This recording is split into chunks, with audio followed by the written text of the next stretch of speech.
माता की, भारत माता की। ऑपरेशन सिंदूर अभी खत्म नहीं हुआ है। जो कुछ भी हुआ है वह सिर्फ एक ट्रेलर मात्र था। अब समय आएगा, जब भी सही समय आएगा तो हम पूरी पिक्चर भी दुनिया को दिखाएंगे।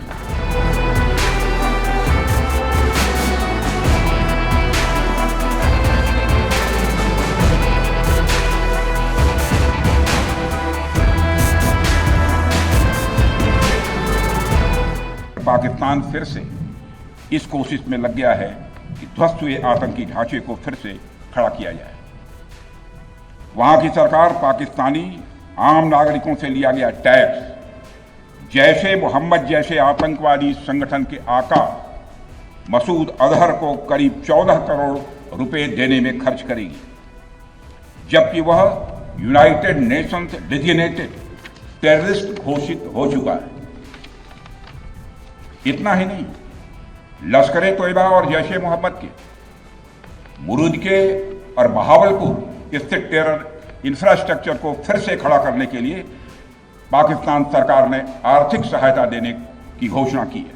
हमने पाकिस्तान को बिहेवियर के आधार पर अभी प्रोबेशन पर रखा हुआ है। यदि उसका बिहेवियर सुधरता है तब तो ठीक, और यदि बिहेवियर में फिर से गड़बड़ी आती है तो उसको कड़े से कड़ा दंड दिया जाएगा।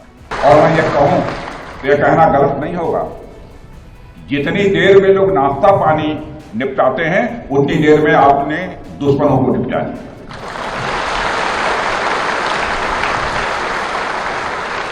आपने दुश्मनों की जमीन पर जाकर आपने मिसाइलें गिराई है।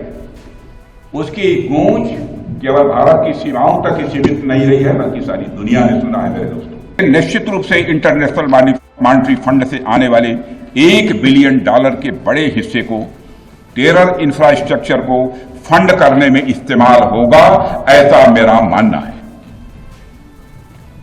क्या यह इंटरनेशनल मॉनेटरी फंड IMF द्वारा, जो कि एक इंटरनेशनल ऑर्गेनाइजेशन है, उसके द्वारा इनडायरेक्ट फंडिंग इसे नहीं माना जाएगा? मैं दुनिया के लोगों के सामने यह सवाल रखना चाहता हूं। इसलिए मैं मानता हूं कि आज के समय में पाकिस्तान को किसी भी तरह की आर्थिक सहायता टेरर फंडिंग से कम नहीं है। और ऑपरेशन सिंदूर के दौरान जो कुछ भी आपने किया है, समस्त हिंदुस्तानियों को, चाहे वो भारत के रहने वाले हों अथवा दुनिया के दूसरे देशों में रहने वाले हों, सभी गौरवान्वित हुए हैं। भारतीय वायुसेना के लिए सिर्फ 23 मिनट यह काफी थे पाकिस्तान की सरजमी पर पल रहे आतंक के अजगर को कुचलने के लिए, और वह आपने करके दिखाया है।